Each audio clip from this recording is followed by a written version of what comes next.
Minds on Muscle community, welcome to another episode of the Fitness Pro Mentors podcast. Glenn and I are here to talk about podcasting and marketing and insane lead generation, and I'm excited about it, Glenn. One of the best tools I think there is out there for lead generation for a multitude of reasons. And we had talked about this not too long ago, but one of the most amazing things about podcasting is it really brings all the skills together that you need to cultivate in order to be a strong marketer and have a strong brand presence. It brings together your communication skills, your talking in front of a camera skill. It is a great way to get tons of content that you can chop up into smaller bits of content. It's a great way to show how you're an authority figure in your field. It really ticks all the boxes when it comes to marketing and building a business. So a couple things with this really quickly. First and foremost, do not start a podcast to get famous.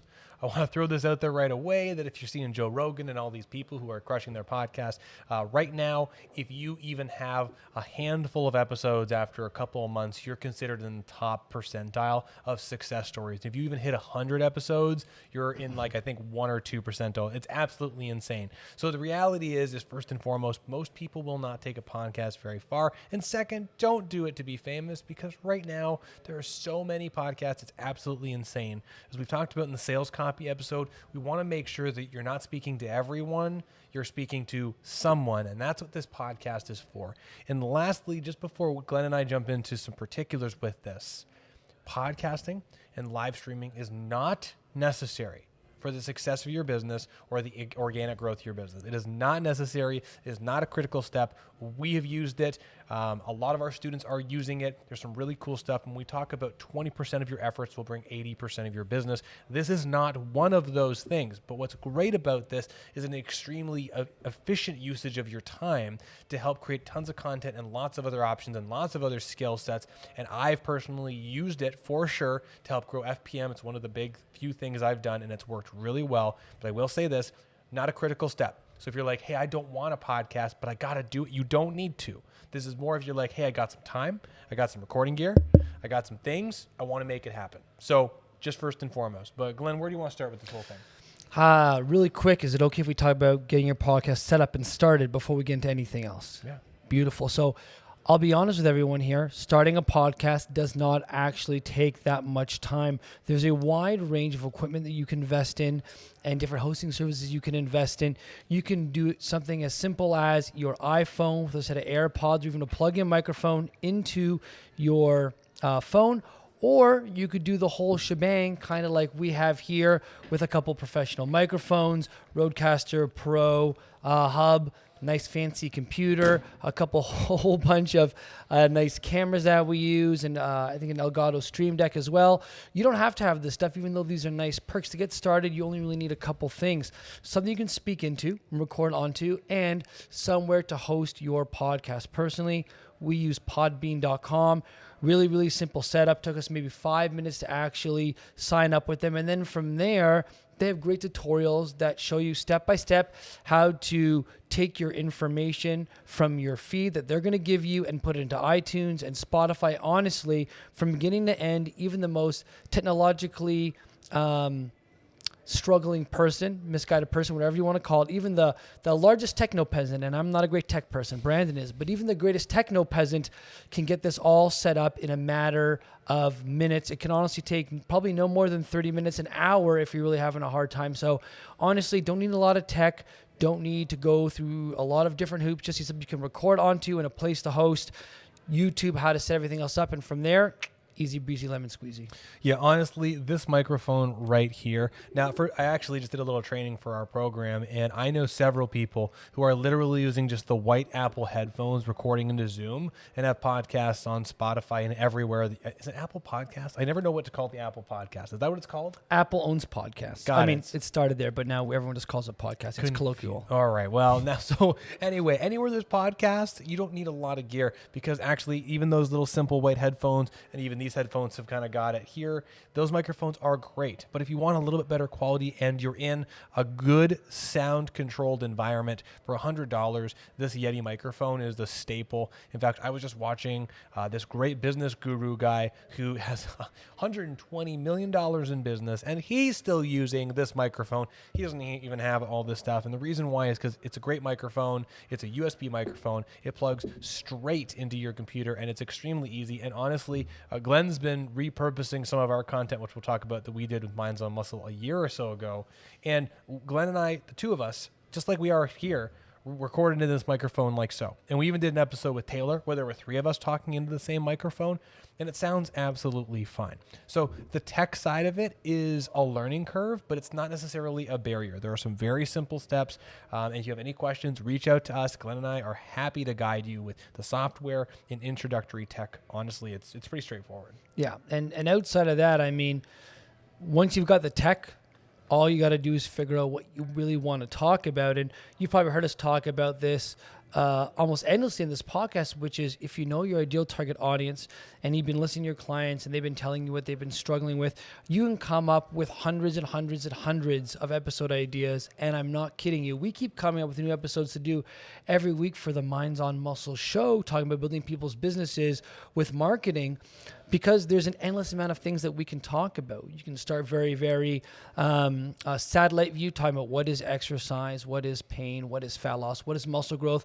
And then you can get very, very granular. If we look at this what is muscle growth thing, you might talk about that very expansively one podcast, but then you might just talk about why tension and the right amount of load is important. Then you might talk about how metabolites have an effect on muscle growth in another podcast. And you can talk about muscle damage in another one and who needs what, when, and where. And like you can probably come up with a 10 or 15, 20 podcast series, 30 minutes each, just by talking about muscle hypertrophy, let alone anything else. So there's an endless amount of topics, starting to brainstorm about what are going to be the 10 or 15 biggest problems that your ideal target audience has, and then doing episodes on them are going to be really easy to start off for your show.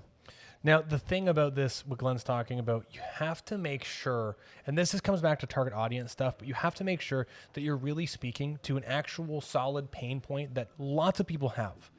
And so I'll give you a particular example of a podcast I know I could do, and I could get a small audience right away, but it would never, ever grow really, really big.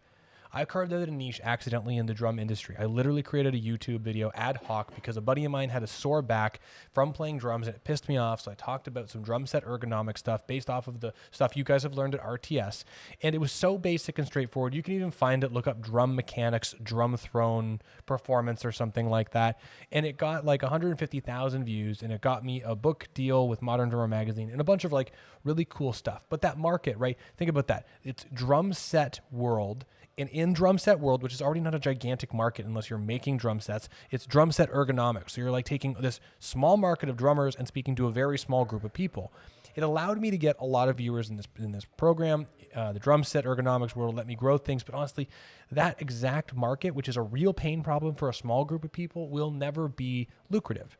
And so when you're creating your podcast, make sure it's not something that you're just excited about. You can do that, but in my opinion, if you want to get the biggest ROI, make sure you're speaking to the pains of the people in front of you. Perfect example, Fitness Pro Mentors, right? There are three main offers when it comes to creating an offer, different categories: health, wealth, and relationships. Everything about Fitness Pro Mentors is helping you think about wealth. How can you make more money through all of this stuff? Your fitness businesses is not about wealth. It's about health. What are the health concerns that people have? And this is where, honestly, weight loss marketing and weight loss podcasts are so popular. So when you're going to create some content, everything Glenn said, you can absolutely create endless content, but I just want to really anchor on that point. Don't just start a podcast for the sake of starting a podcast. Don't start a podcast on drum set ergonomics because you've got a small following with it. I want you to make sure that you're creating something that has some scalability behind it and that could really help a huge group of people with a particular problem. Because if you do that, that's where this becomes a gigantic lead generation tool. And I'm so sorry for ranting on this, but I've had to talk to so many people where they just say, and you know what? I want to start a podcast. And I'm like, why? For what purpose? I don't even want to start a podcast, but this whole thing allows us to create information avenues to connect with you. And the Interview Titan series, honestly, was never supposed to be a podcast, but it's just turned into that. Glenn and I did this, honestly, to help you, to help Strata originally. And so if you want to start a podcast for fun on your own time, that's fine. But I'll say this is if you want it to be a tool to help grow your business, you got to follow some key pillars. Beautiful. Fantastic. So I think we kind of got through some of the nitty gritty of like, what does it look like to set it up? Sorry about that. No, what does it look like to set it up? And then what does it look like to start choosing episode topics and whatnot? And so this is now where we start getting into like the part where it's an amazing marketing tool. And if nothing else, having a podcast and learning to speak and communicate your message to your target audience is going to be tremendous for your communication. My ability to communicate with my clients on the gym floor, have them understand why we're doing things, the efficaciousness of those things that we're doing, helping them see more value from me as their one-to-one in-person exercise provider has skyrocketed because Brandon and I, week in and week out, started doing this podcast. Now, there's other things I did as well. Like Brandon also showed me how to do some quick tips and his other videography, filmography kind of stuff for my social medias and for my clients. But doing this podcast, learning to speak in the moment, live to people like you, having that kind of scenario really helped me chisel out my communication skills. I became more concise in what I said. I stopped using as many buzzwords. I stopped being so jargony. I started being more direct, more concise. And I'll be honest with you, and Brandon will attest to this. The first few times we did the podcast, I was stumbling over my words a little bit, and I was having a hard time having cohesive thoughts that made sense on to anyone that was listening and in the video. However, over time, even within the first 5 to 10 episodes, my ability to communicate got so much better to the point now where Brandon and I, we can pick any topic and Brandon makes a lot of great bullet points. I can look at them and I can say, okay, what are we talking about? Communication mastery? Great. Let's start talking about it. Let me deliver a bit of my own story to make these points relevant in a way that's going to make sense to you. So for me, if nothing else, having this podcast format and the video that we have with it really taught me to be a better and stronger communicator. And that skill alone has been worth its weight in gold. And very quickly, absolutely, Glenn, I want to give a quick shout out to Mr. Bradthorpe, who's saying, get the information out. Holla, Brad. Thanks so much, man. Yeah, no, it's really appreciate you, Brad, checking this out. And Brad's got a great one, the Velocity podcast. I know he's done a couple different things. And honestly, someone who's put a lot of energy and time into developing his marketing and his messaging. And I'll tell you, the thing that I really love about this whole podcasting, live streaming setup the most is because I was going to say I'm lazy. I'm not very lazy, but I am all about efficiency. I don't have a lot of time in my life. I have a lot of people who will message me and say, Brandon, I love what you're doing. How do you juggle your time between everything? And honestly, the key is creating systems. I've spent quite a bit of money building a tech infrastructure so Glenn and I can do this 1080p high quality recording. But as you're seeing right now, I mean, we can do some pretty cool stuff between transitioning between scenes and looking extremely sharp. It comes down to systematizing everything. And so our podcast and live stream is systematized so much that when we press record, it goes everywhere. I'm recording it right now onto my Samsung hard drive. And so when we finish, I can send it off to Glenn in Google Drive, and then he can chop it up for some short videos so we can use it for different social media avenues. We can go back, and this is what I was just saying that I think is super great that you're doing, is Glenn has been chopping up some of our old original black blue Yeti, Minds on Muscle stuff, and been repurposing it for his social media, which I just think is great because it's stuff that we recorded a year ago. The quality is still pretty decent. Like, it's not this quality, but it's pretty good. And there's incredible messaging up there. So you can do, that's what I love saying. You can do one thing for 10 things, right? I've heard a lot of people say measure 10 times and cut once. Well, what if we cut once and affects 10 things? And that's where we're at with this. So I think it's great because so many of our students, I've had people say, well, I struggle with content creation. Okay, I totally get it. Me too. But if you do something like this, and if you don't like talking alone, like I was just talking to Mike Ruble, and he's like, I have a hard time talking alone to the camera. I'm like, I totally get that. I had some suggestions for him, but a simple thing you can do, like you've seen me do, or you see us do, talk to someone. Have someone else, right? I can throw a point out there and I can take a quick break while I can pan it over to Glenn and he can go shickety, shickety boo, and then we can come back and we can keep going. And so, shickety, shickety boo, right? So absolutely make sure. Check out the Shickety Boo podcast coming 2022. Sorry, go ahead, Brandon. honestly, you can do one thing and you can do a lot from it. And this is where, in my opinion, investing into all of the quality here. I was talking to Glenn. We tried to do this episode last week. We had some tech failure, so we're back now. I didn't realize, but I do like 5 to 6 hours of live content per week. And so having this infrastructure works really well for me. And Glenn's got something at home where he's got all the autonomy there. And it works really well. So you don't need all of this stuff like Glenn's saying, but what you do need to do, in my opinion, is if you're struggling with content, find a fun avenue to interview people in your industry and crush it and have some fun.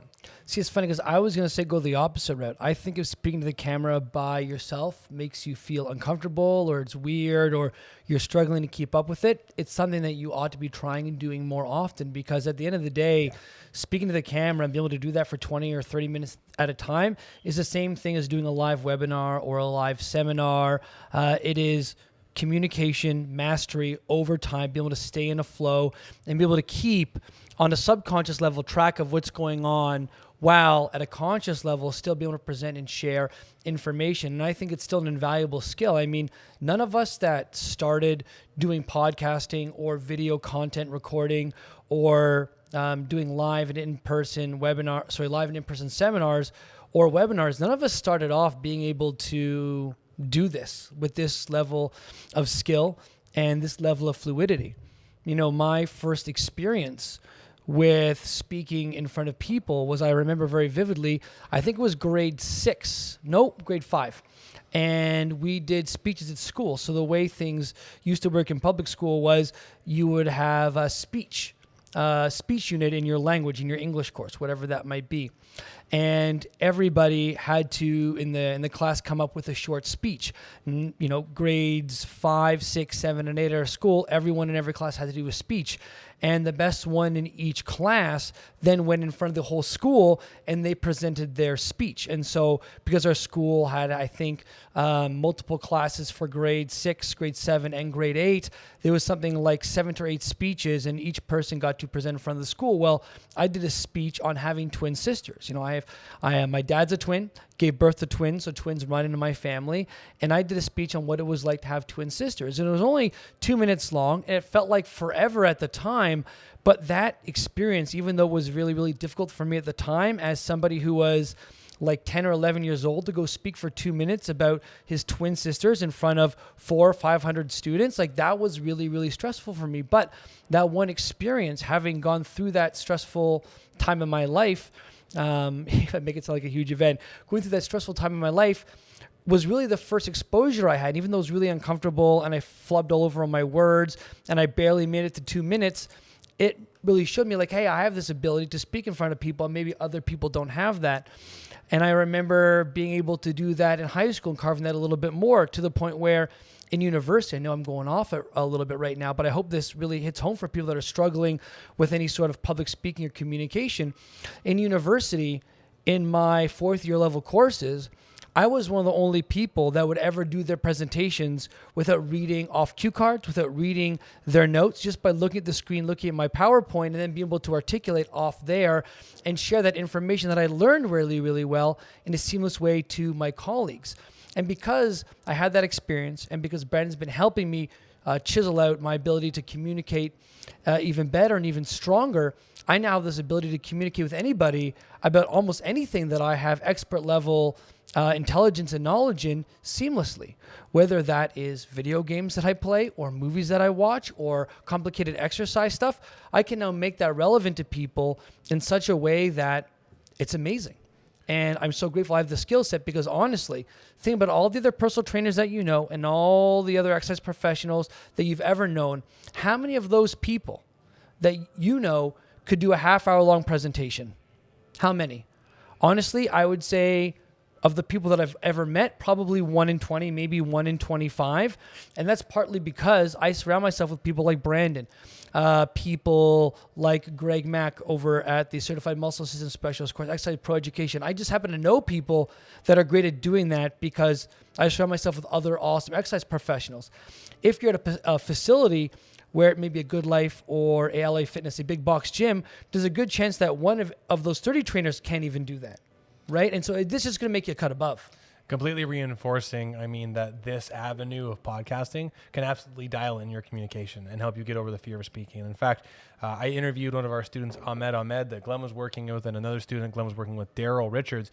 And both of them, their live streams are available in the Fitness Pro Mentors Facebook group and on Spotify and everywhere podcasts are. But Ahmed today specifically said that his confidence and his eye contact and everything with looking at a lens and sharing a piece of information has exponentially grown with his time together. And although that's not a critical skill, talking to a camera alone, like Glenn's saying, it does help you build your confidence to get stronger as a communicator and move forward. So I absolutely love that, and I think that's absolutely great.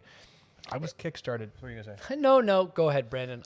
I was gonna say I was kickstarted to start teaching and get better at communicating when I was 19. I started training when I was 19, but when I was 20, I took 6 months off and I went to China and taught English with my girlfriend at the time, and I was teaching oral English skill. So this China, I was in Wuhan, China at the time, which is funny thing about everything with COVID. No one knew where Wuhan, China was at that time. Like now it's a taboo thing, Wuhan, China. At that time I'd say, and they say, where?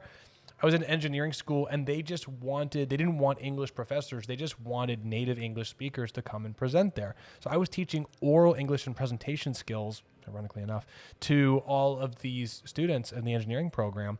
And as such, I was teaching 15 hours a week how to speak and how to present and be animated and how to deliver content in a way where there was some impact. And it was kind of fun because I was teaching how to do it. And as such, I practiced it for 6 months in front of a really unique audience. And as such, it turned into something where I was teaching RTS and then doing all this stuff. And then now we're here. Like Glenn said, though, I'm a fast talker, you may be able to tell, and I also have stammered over my words. And I still do from time to time. But I will say, that practicing, that was not the microphone, I missed that hard if you're watching the video, that doing this over and over again has helped me articulate my sentences faster, better, and more efficiently, which I'm extremely grateful for.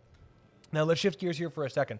The one thing that I love about this whole thing is that if you can have a podcast that speaks to somebody, this is an incredibly fun way to educate your market. In my opinion, and this is how Fitness Pro Mentors grew, we're actually our leadership call, we're going to talk about this tomorrow, there's really two things that I've done. One, I focus 100% on showcasing how our students are winning all the time, and I'm doubling down on that because I want everyone to see how awesome our students are doing. And then second, it's doing a fun educational podcast. And those two things alone, those two organic strategies together, have helped me grow a brand new business lateral to Strata. And now it's helping other students do that. So it's a really fun way to grow your business.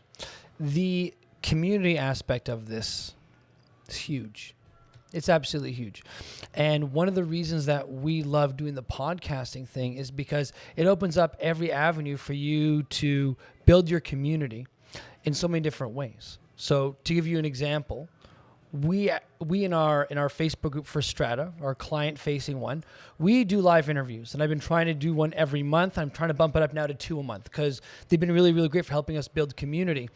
Well, why can't you take that live interview that you might be doing with other professionals and put it into a podcast? And that's actually what we're going to be doing, is we're going to be taking these interviews that we do with other professionals in our community, and we are going to be putting them on our new podcast network. It's what we're working on right now, is the next phase of growing Strata in 2022. Now, how awesome would it be if you could continue to leverage other people in your community who are experts, who are seen as authorities, who have a following already? How awesome would it be if you could leverage them to help grow your community, help them educate your community? It's absolutely fantastic. So one of the things that we're working on right now is taking our live interviews that we do in that group and putting them into our podcast. And now here's one of the things is, if you want to get into our Facebook group, you have to answer some questions, because we want to have people in there who are going to be great contributors to our community. But the podcast, because it's open-ended, it's very, very low barrier to entry to have people listen. And so by taking these interviews that would otherwise be behind some kind of wall, aka our Facebook group, we're now making them available for anybody to listen to. And so it's really, really easy for these people that we're interviewing now, instead of them saying, hey, go to this group, and then having them answer questions and then have them explore, we can just say, hey, here's the audio from our live interview. It's on our podcast. Feel free to share with whoever you want. And then they get exposed to us that way in a very easy and simple way. So it's a great way to build community, and that's just one way. So we're going to accidentally have 2 podcasts. But at the same time, and this is kind of the whole idea, is that if you're already creating really, really high quality, awesome content and you have the means to, it's not very expensive to repurpose it and put it on podcast streams and do other things with it. So I'm really excited for Glenn and what he's describing, because I think it's going to be great for what we're doing here at Strata. And honestly, we're only going to give 7 minutes of the podcast away, so make sure people join our Facebook group. No, but honestly, it's really easy and pretty straightforward. Now, there's one thing that I absolutely love about this, and that having a podcast or a live stream like you're watching right now is an incredible way to take temperature leads of different sort and warm them up, right? If someone is new and cold and they join your community and they're checking out what you do, seeing live content like this on Facebook, for example, infiltrates their inbox and says, Brandon is live, Glenn is live, which already kind of ticks that social media, hey, what's going on here kind of thing. Then if you're giving away purposeful content like we are right now, something that is really about you getting information and perspective around podcasting so you can apply that to your business, scale it into a social media with seen content, and then from there you can chop it up and turn that hopefully into more money, which means you have a great life. Money, business, life, financial freedom. Right? So if we take that entire idea and we keep going with it, you can actually share that to cold leads. And those cold leads might go, oh my gosh, this is exactly what I need. And then they get more excited, and then they become a little warmer and then a little hotter. And so in my opinion, if you're giving away purposeful content and tactics that people can employ right now to make a change in their world, their business, their life, even for free, you're going to start warming them up faster and get them towards closer to potentially being a new client for you. Even if they don't become a client, you create an incredibly nurturing environment where you're giving so much information that they can make changes in their life. And even today, I had an old client of mine that I haven't seen for years call the gym. There's a voicemail downstairs. And he said, my wife is struggling with X, Y, and Z. I want her to come see you. We're sick and tired of this. Had that happen because they saw some of the content that we were doing in the Strata group. I sent a private message to them and I shared some nurturing stuff to try and help them out with something they were struggling with. Haven't talked to them in 2 months, and now we're here. Very easy. Glenn's doing informative content in the Strata group, and that kind of got them a little more excited. They reached out to me and asked a question from their previous history with me. I shared some free nurturing information based off the content that they saw, and now they're calling and they want to come back in. And that's the whole magic of this thing, is that if you do this thing right, it helps people. And that's the most important thing, in my opinion. When it comes to nurturing these colder leads and making them warmer to the point where they're hot and they're ready to start working with you, it really is a patience game. There's a lot of patience that's required, because most people, or most access professionals, I should say, are used to this hot referral lead conversion, in that people who you work with who've had great results talk about you to other people, and then those other people recognize that they've got a problem, that maybe you can be the solution. They get in contact with you somehow, they come in for a consult, and then the rest is history. There are so many opportunities to nurture colder leads to where they're warmer and warmer, but become hot, by doing this podcasting thing. And the other half of that equation, something we've talked about a little bit, but we haven't maybe explicitly talked about it too much on this podcast. This might be a good jumping off point, is the authority building that you get from having a podcast. When you've got a podcast, people, doesn't matter how many episodes you have, people now see you as an authority figure. It's one of those things where when the light switch goes on, you're an authority figure. It doesn't really even matter how many episodes that you have. It's the same thing with YouTube. The second that people hear you talking to other people, your status as an expert is elevated, even if the content is terrible. I'm not even kidding. Even the content is terrible. The second you go in front of a group of people and you're doing a seminar, you are now elevated to expert status. It doesn't even matter what you're talking about. You're now elevated to expert status. So having this podcast is going to help you build your authority. And this is absolutely huge, because people don't want to see people who are mediocre to help them solve their problems. They want to feel like they're seeing the best. And the more you can present that you're the best through YouTube content or through a Facebook group or through podcasting, the warmer and warmer those leads are going to be, the more and more your local reputation is going to grow. And honestly, the podcasting and the interviews that we do with the local professionals have gotten us a lot of different business here. We have one person who we did our very first interview with, who has already referred us a handful of clients. One of them already sees me 2 to 3 times a week, and that's $1,000 to $1,500 a month that we wouldn't have had if we didn't do the live interviews and the podcasting and this kind of stuff. So listen, kind of like the last thing that we'll talk around with this, because I think it's pretty straightforward, is Glenn talked about this earlier, but I want to make it even a little more simple, because what he said was actually extremely simple. But to make it a little easier, if you're struggling with what you should talk about in your content, the reality is if you're a working trainer, you're dealing with people every single day. If you're dealing with those people, they have problems that are echoes of the pain points they originally spoke to you about when they first came in and gave you some money for you to help solve them.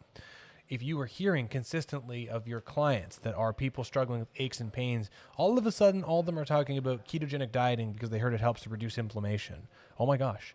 If you keep hearing that consistently, that means people that are in your world are thinking about ketogenic dieting. If they are, you could easily do a bit of research and come up with a really amazing episode all around ketogenic dieting and inflammatory processes and showcase through your own academic exploration, is that true or not?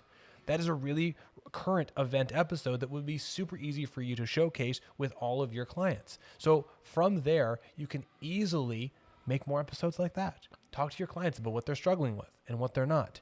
And from there, build a personalized podcast. And this starts to not only help you get new people in the door based around these topics, but it helps you take your current clients and reinforce those relationships with a lot of academic information and exploration and just showcasing that you're listening. So you don't really need to work that hard. You just need to listen and come up with some unique stuff. For me, this is a kind of a no-brainer. Get any kind of decent camera. You can get 1080p cameras online for $100. You can get this Yeti microphone for another $100.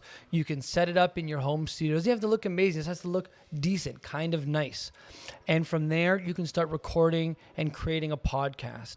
It doesn't cost that much to get started. You can just do it with your AirPods if you just want to do the audio and just record and go. Spending the $100 a year that it costs to host a podcast plus another $200 to get started for honestly already pretty good quality is going to be excellent. And in the very least, even if you go ahead and you record some video content and you do like these short 10 or 15 minute clips that you can use as podcasts, or you can chop them up later as content, you're already ahead of the game. You don't even have to look at this as necessarily just podcasting. I mean, if you're already gonna have the camera and the microphone and you're just gonna do video content and you're gonna use that on your social media and create these like 10-minute videos, why not then just create it as a podcast? Why not just take that audio and literally upload it as a podcast? It's super simple, it's easy, it's seamless, it doesn't take a lot to get into. So everyone, before we wrap, I have to ask, Glenn, what the heck is your pick of the week? My pick of the week is LED stick-on lights from Amazon. Maybe not even from Amazon. You can really get them anywhere. I invested $30 in some LED lights that you can stick onto your wall. It was pretty cool. They came with, I think, 50 feet of lights, and it was really, really simple. I just unstuck it. I lined my walls with it. Really, really cool features. You can actually have the light sync up to audio and sound. So if you're playing music, it flashes in the background. You can choose from a plethora of different colors. The way I use it is to light up my background when I'm doing video content. So I've got a couple main lights that I use on me, shine to make me look really, really present in the background. Then I use the backlighting, blue and orange, to make me pop and stick out even more. The effect that good lighting has on the way you look on videos is insane. You can take a crappy or even just decent camera and make yourself look amazing and make yourself pop just by having decent lighting. So I can't say it enough. You invest maybe $200 in decent lighting, you're going to be golden. These lights, again, they cost me, I think, $30 or $40. Maybe it took me 30 minutes to put up and then another 10 or 15 minutes to learn how to use. Made a huge difference in my videos. I think Brandon, There we go. If you look on the live stream here, if you're watching, I got a little clip here, and you can see Glenn working in the Strata Internal Performance Group, and you can see the LED lighting in the background, and it looks super, super crisp. So I love it, man. Yeah, that's honestly makes a huge, huge difference. I like it. We're here at Strata. If you can tell, we're all about small upgrades one at a time. We didn't start this podcast with all these lightings and all these different microphones and everything. We started with one of these. And then we upgraded to having a bit of a different light. And then we upgraded to a different USB hub. And now we're onto Rodecaster Pro. Small upgrades at a time as you can afford them and as you get comfortable are the way to go. You don't spend a ton of money. Don't go invest $3,000 up front. A little bit here and there goes a long way. And those LED lights, game changer, Brandon. So when Glenn's talking about cameras and getting the ball rolling, like I was saying, you actually don't need a lot of money. Like you can really start with just the headphones that come out of your box. And so one of the things that I would encourage you to do is that the camera we're recording on right now is a 1080p camera, which is the kind of standard. It is not actually, it's getting up there, but has been the standard quality recording quality. And so everything's kind of going up to 4K. So my pick of the week would be honestly any version of an iPhone after the iPhone 10. All of the new iPhones, the cameras are ridiculous. I, after 5 years, got a new one, and I've got one that's got 4K video, and it's also got portrait mode. And frankly, you can literally record incredible content just like this. And in fact, over on my desk where I do most of the accounting and stuff, like I've actually got a little mount that I attach to a stand where I can just plug this in there in landscape mode, and you can get really high quality video without buying a DSLR. So I would really recommend that if you already have a cell phone, which you do, spend a little bit more money to get any phone that has decent video and photography quality, because then in that case, you can literally use it for the exact purpose that we're using this one for. You can double down on it, get a lot out of it. And in fact, most of the pictures from these phones nowadays are absolutely ridiculous. So I've got iPhone 13. I know Glenn, I can't remember which one he's got, but the photos are amazing from that as well. The Pixel, the Google phone, the Samsung S21 or whatever it is, like all of them nowadays, they do cost a little bit, but as far as a business expense go, like honestly, I would never have bought the phone that I have now if I wasn't doing the work that I was doing. But for me, the investment of the camera and the photography skills, it's just absolutely great. Even on the Strata group, I took a picture of our food drive that we're doing using this, and it looks it's not the same, but it looks almost just like a pro camera. So the investment is well worth it. So I'd encourage you, if you're like, I want better video quality, I don't want this computer quality, that's fine. Get a better phone, plug it in, you can make it happen. Is that your pick of the week? Pick of the week. Oh, okay. Sorry. I didn't realize that. Well, I jumped in. Everybody, this has been our episode all on podcasting. It doesn't take a lot to get started. If you've got yourself a couple hours a week and you want to really up your marketing game, honestly, this is the way to go. Brandon and I spend maybe 45 minutes recording. We maybe spend 5 minutes planning before that. The editing for me plus posting maybe takes another 30 minutes. All in all, we spend less than 2 hours every time we do one of these to have some high quality content. And then if you want to chop it up for more months of content at a time, you can get that with just a handful of episodes if you know how to cut it and edit it right. So I can't say enough great things about podcasting. It's really where all these different skills we've talked about come together, and it's just an amazing tool. Listen, everyone, this is the Fitness Pro Mentors podcast, and we are the Minds on Muscle show. I'm really excited about it. Hey, I got a couple quick things. So if you're interested in what we talk about and you think the mentorship might be for you, but you're like, hey, I want to learn more about it and I want to talk to these guys because they might be salesy, that's fine. I just interviewed Keith Shimon last week, who is a superstar who was already successful before he joined the program, and we helped him level up. I interviewed Ahmed today, who's someone who's really struggling with almost no clients and is now crushing it. And my last announcement is this Friday, two of them actually. This Friday, I'm interviewing Dan Gardner of hockeytraining.com, who is an amazing NHL, UFC nutritionist that I know from years ago, and I'm really excited to have him on. And next Friday, December 17th, is my birthday. And I'm not announcing that because I want you to know, but what I want to tell you is I'm doing something special for it. Because we're going to have holidays, I decided I'm going to do a batch group interview on Friday, December 17th. So at 2:30, I'm interviewing Jacques-Henri Taylor, Michael Goulden, and Curtis Clay all at the same time. And we're going to see how the heck that it goes, because I've never done that before. But we're going to have all four of us on the screen at the same time. And so if you're listening to this and you got questions for all four of them, let me know. But I'm excited. We're going to see how the heck that it goes. And we're going to do a big birthday Brandon business biomechanics bonanza. So it's going to be a bit crazy. Did you just come up with that huge alliteration right now? I did. That's amazing. All right. Well, I hope you market it like that. Everyone, Minds on Muscle show. Please check out more episodes. Leave us a 5-star rating if you found this. You can find us on the Fitness Pro Mentors podcast. We got a bunch of other great episodes, as I kind of alluded to. But Glenn, have a great day, man. Everybody take care.